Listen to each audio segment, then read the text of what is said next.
Hopefully I'll be able to see what I'm doing this time. Yeah, I already tried this. Camera angle's completely wrong. And disappointing. Alright, the CShooter salt bath annealing system here. We're familiar with this one from Ballistic Recreations. Pros and cons. First off, this is the one thing that kind of,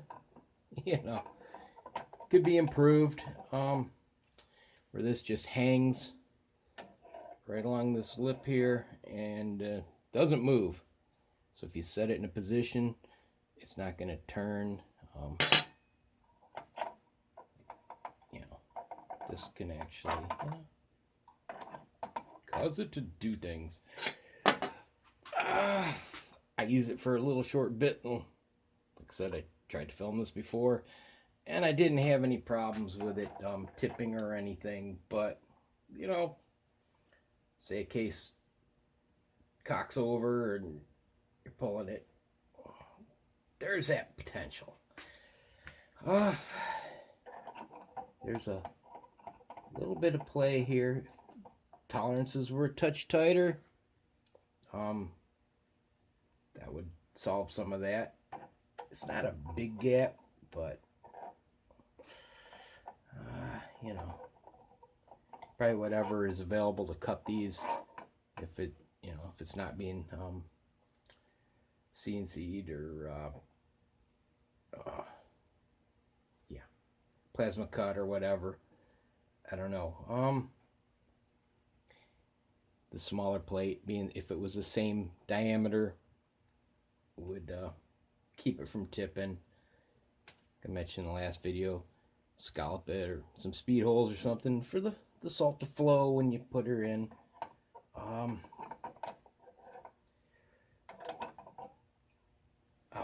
yeah, I'll let her set it in there. It's just balancing on that. Even if the tacked a washer on there, give it a wider, flatter base. That would solve the problem. Once it's in there, it's not too bad. Now, you watch his videos, he's got it all seated down in farther. That bottom plate is bottomed out, so everything's down in. Center of gravity and all that. I'm doing the opposite because I don't want to, have to take some tongs, kitchen tongs or whatever, get down in there one at a time, like this. You grab them, it's just easy.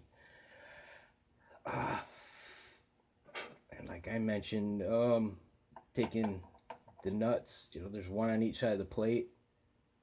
Tack one to each plate.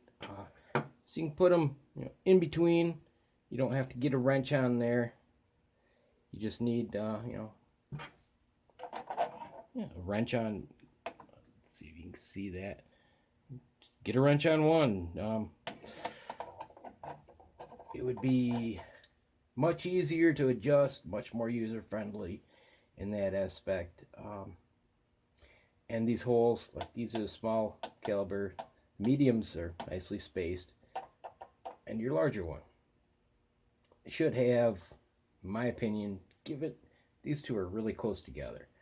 If you would have gone small, medium, large,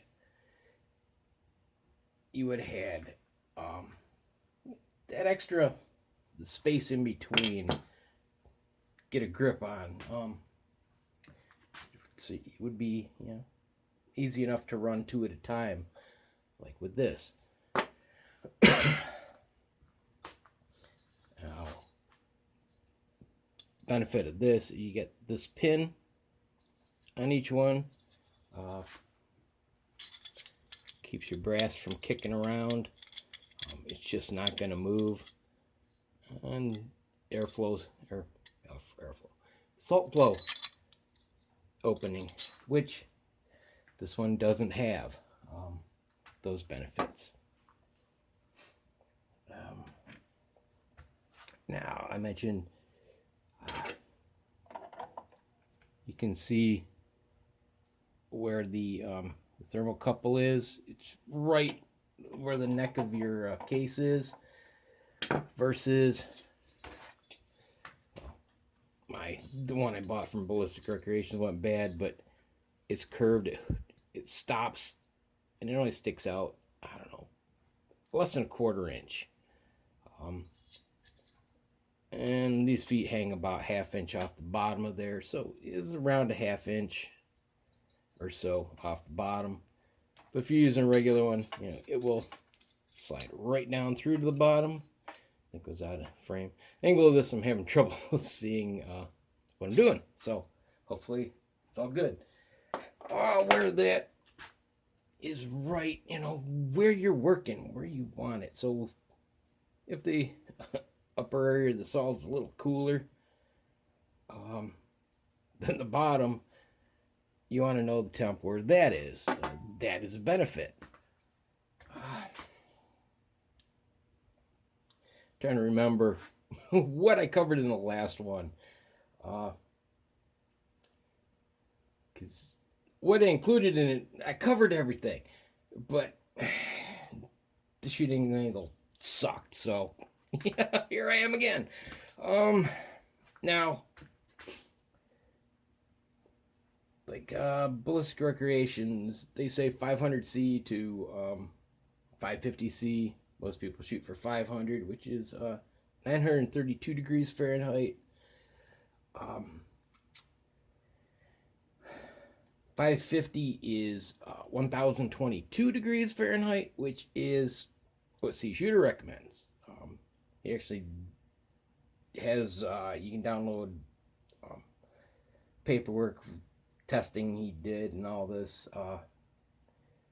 because of what I mentioned before, the high dollar annealer. They're saying so bad the annealing doesn't work, but he said, yeah, 550C for 6 to 10 seconds, depending on the caliber. I've been doing 525C, which is 977 for 5 seconds, which is cooler and shorter. Now, the annealing salt from High Temp Tools, the low temp heat treat salt, I looked it up, and it has a functioning temperature range of 300 to 1000 Fahrenheit. So I don't know about 1022. I might have to call and see if that is do not exceed, or if there's any kind of safety factor built in. Also, I might have to get a ball mill or something. Get this ground down to a nice consistency, because this stuff is hard. It's hard to crumble down. Once that stuff hardens, it's like stone, just about. So I gotta find a way to get it nice, even granules. So when I, scoop in every 50 cases or so, I get consistency instead of quite a variation. Now with this, I set those plates 5/8 of an inch gap in between is what I did. And I've got them set. I got to use more salt than with the Ballistic Recreations. I did mark a couple cases. We'll see if this works. I had terrible time trying to test it with this one. Got some 750 and some 375, and since there's less of the case sticking down in there, maybe I can get a better idea of where temps are going. Who knows?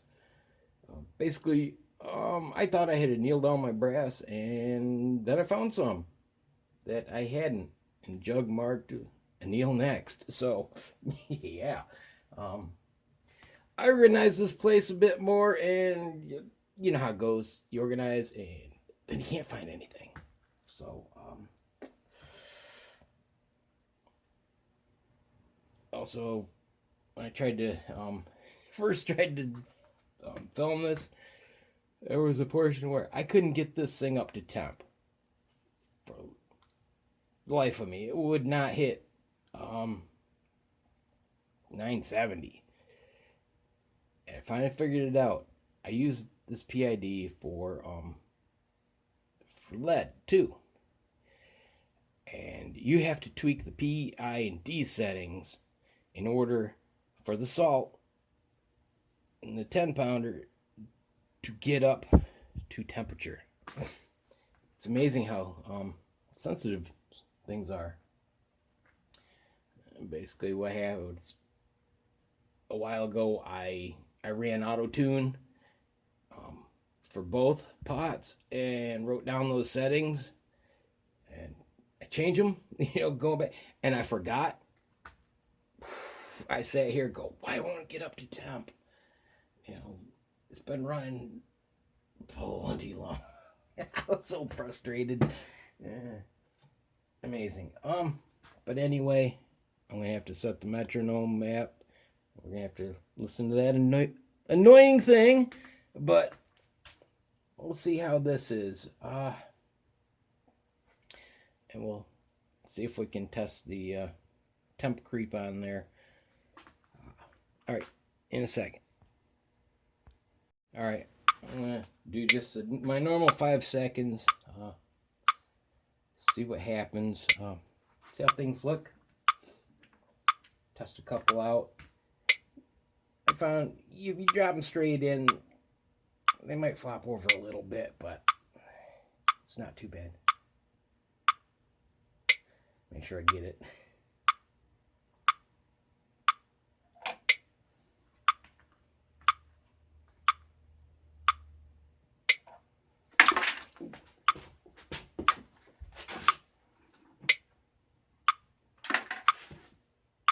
Let's take a look at these. See what we can see.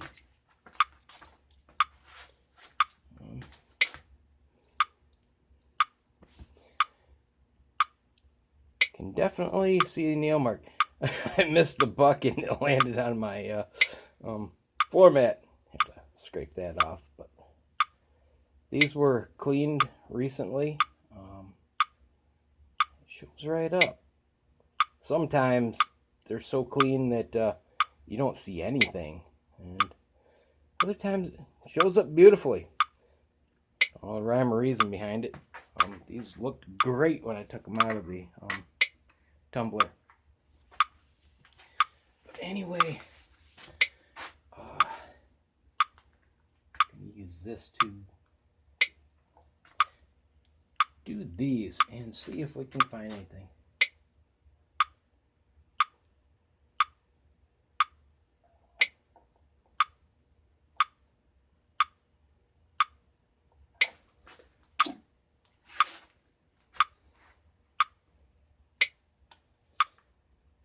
Wow.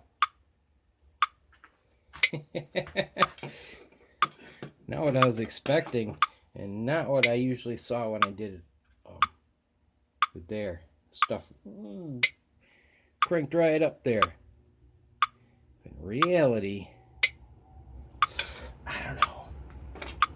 That's why I've kind of come with conclusion that these are tests with this are inconclusive, because the heat is running straight up these instead of a flame here and you're like this. So I don't think there's really a conclusive way.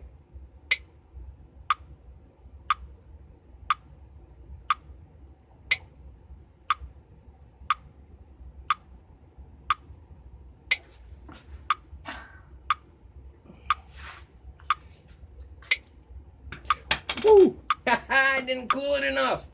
Silly me. Do not try this at home, kiddies. And this one, there's the 375. And start up to about there. And there's the 750. So make of that what you will. I only marked a 2. And this one just ran right up it. This one I would think is a little more telling. I think I got over it a little bit waiting and it heated up. It's my hypothesis anyway. But yeah,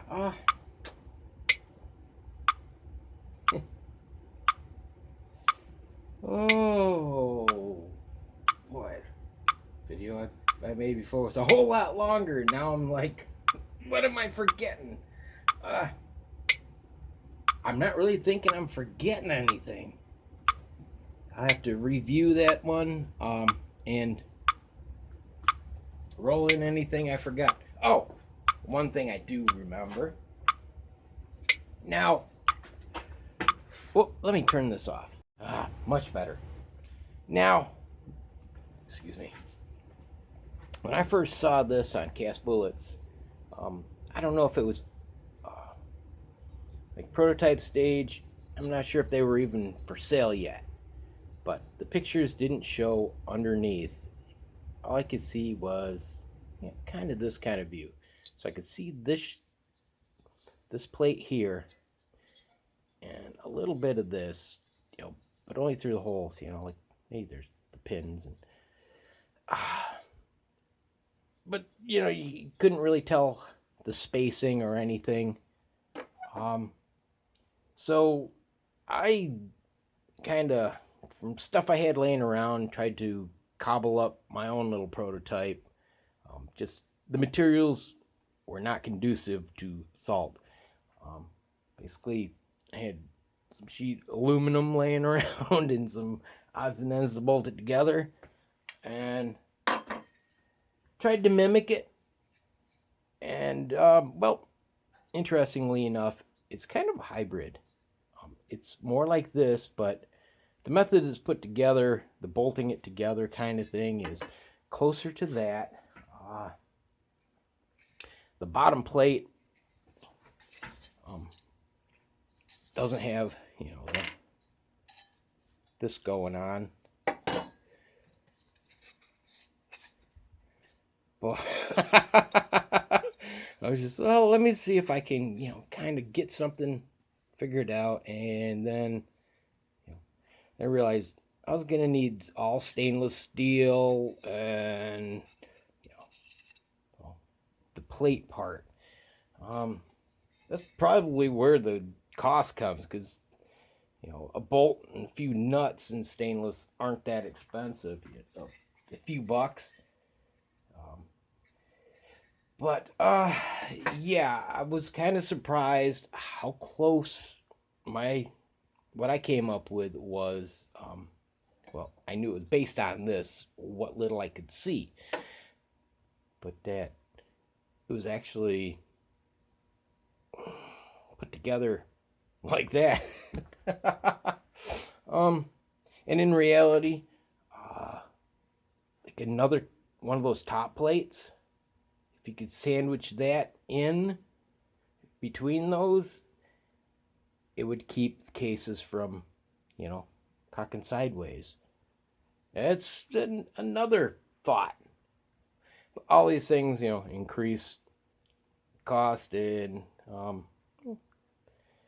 add to the process of manufacturing. So, but they would all make it a better product. This is all constructive criticism. It doesn't suck.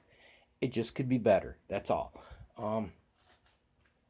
And unlike this, that has basically all your hole sizes, where you got to get a different one for 50 BMG in this. costs about the same. You know, whatever works for you, or you can modify or make your own.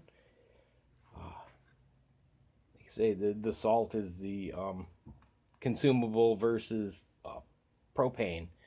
I don't know how much propane go through annealing, but that's probably cheaper.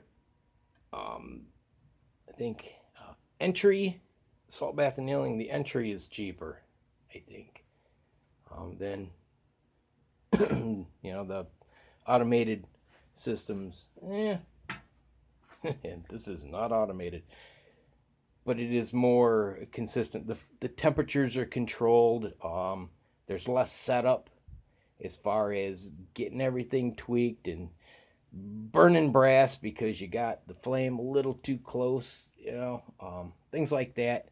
So, it may all factor out in the end. I'm not sure. I haven't tried that method. I thought about it. But I'm also interested in the induction annealing. But that is a project in and of itself to build your own. And I don't think I have those skills.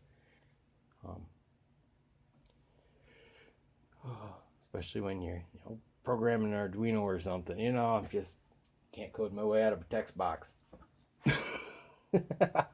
Well, if I come up with anything else after I review the other video, I will roll it in here. And if not, well, have a good one. God bless. See ya.